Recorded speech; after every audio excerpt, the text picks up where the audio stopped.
ክቡራት ተኸታተልቲ ቻናል ሰላማት ሚስተር ዚል ሚስተር ዚል ህፃናት ዝሕሽ ዓቕሚ እንግሊዝኛ ክህልዎም ዓሊሞም ትምህርታዊ ቪድዮታት ብምድላው ሓገዝቲ መፅሓፍቲ ብምድላው ልዑል ፃዕሪ እናገበሩ ይርከቡ። ስለዚ እዚ ኩሉ እዚና ኩሉ ክባፃሕ ህፃናት ክጥቀምሎም ዩቲዩብ ቻነልና ሚስተር ዚል ኢዱብ ሰብስክራይብ ላይክ ሼር ፎሎ ብምግባር ሚስተር ዚል ጽሕፍዎ መጽሓፍቲ ዚል ስፖከን እንግሊሽ ቮሊዩም 1 ካብ ኬጅ ጀሚሮም ዘሎ ህፃናት ዝርርብ ንክኽእሉ ዝተዳለወት መጽሓፍ ዚል ስፖከን እንግሊሽ ቮሊዩም 2 ካብ 5 ክፍሊ ንላዕሊ ዘሎ ህፃናት ዝርርብ ንክኽእሉ ዝተዳለወት መጽሓፍ ዚል እንግሊሽ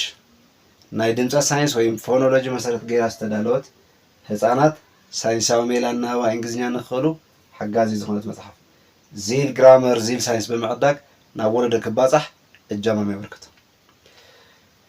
ካብ ዝሓለፈ ዝቐፀለ ናውንስ ክንርኢና ሎማዓንቲ እውን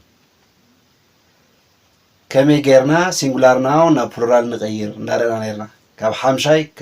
ሳልሳይ ክሳብ 5 ንዘለዉ ህፃውንቲ ሰሎማዓንቲ ኤክሰርሳይዝ ክንሰርሕ ኢና። ሶ እንታይ ትብል ታርእስትና rewrite the following sentence or the sentence by changing the underlined nouns into their plural form. ስለዚ ሙሉእ ሓሳብ ተሂብናኒ ቶም ሲንጉላር ናብ ፕሉራል እንዳቀየርና ክንፅሕፍ ኢና። ሶ ነምበር 1 the mouse played at the back of the line. so mouse type the mouse ማለት አንጨዋ ማለት ራት ማለት so the mouse played at the back of the line ለታንጨዋ ሲ at the back of the lion ወይም አፍተንበሳ ዘባኑ የድሕሪቱ ተጫዊታ እይኒ so ናብ ፕሉራል ከመይ ንቀይሮ obviously mouse and lion የኒ አሁን ኣብዚኣ ናውንስ so ናብ ፕሉራል ክንቀይረን ከለና the mice so the plural form of mouse is mice ስለዚ mouse ሓንቲ እንትትከውን አናጹም ምባል ተደሊና mice ኢና ንብል so the mice played at the back of the lions ስለዚ the mice ተናናጹስ ኣፍቲ ሕቆ ኣንበሳ ተጫዊተን ይኸውን። ቁጥሪ 2 the baby cried for milk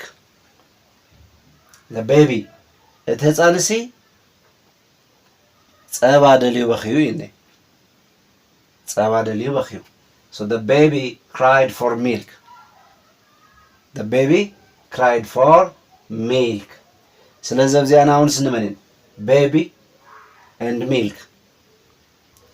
ስለዚ ከመይ ጌርና ኢና ናብ ፕሉራል ንቀይረን so baby ብዋይ ስለዝወደአት ቅድመ ዋይ ኮንሰናንት ስለዘላ ስለዚ ናብ ፕሉራል ክንቀይራ እንተኮይና እዚኣ ናብ ኣይ ቀይርና ዘዋይ ኤስ ንውስኸላ so the babies cried for milk milk ጸባ ኣይቁፀር ዘይቁፀር ኣስማት ከዓ ናብ ብዙሕ ኣይቕየሩ ብዙሕ የብሎም ስለዚ ጸባታት ኣይባሃል ማያት ኣይባሃል ዘይቲ ዘይትታት ኣይባሃል ብምዕቀኒ ልክዖም ንኽእል ኢና ቁፅሪ ብቁፅሪ ክንገልጽ ንኽእል ኢና እንተዘይኮይኑ ግን ሚልክ ሰይባሃል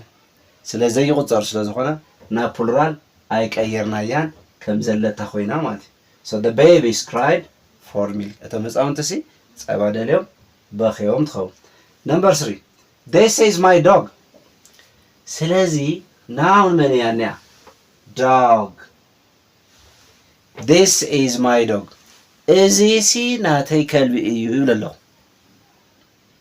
so ፕሉራል ክገብሮም እንተኮይነ ኣድለይቲ ምትዕርራያት ኣብቲ ሙሉእ ሓሳብ የድለየኒ ኣብቲ ሙሉእ ሓሳብ ኣድለይቲ ምትዕርራያት የድለየኒ so these are my dogs ስለዚ subject verb agreement or indicators ፕሉራል እንተኮይኑ እዚ ምስ ፕሉራል ዝኸይድ auxiliary verb ወይ ሓገዝቲ ብግዚኡ ክመፀይና ግን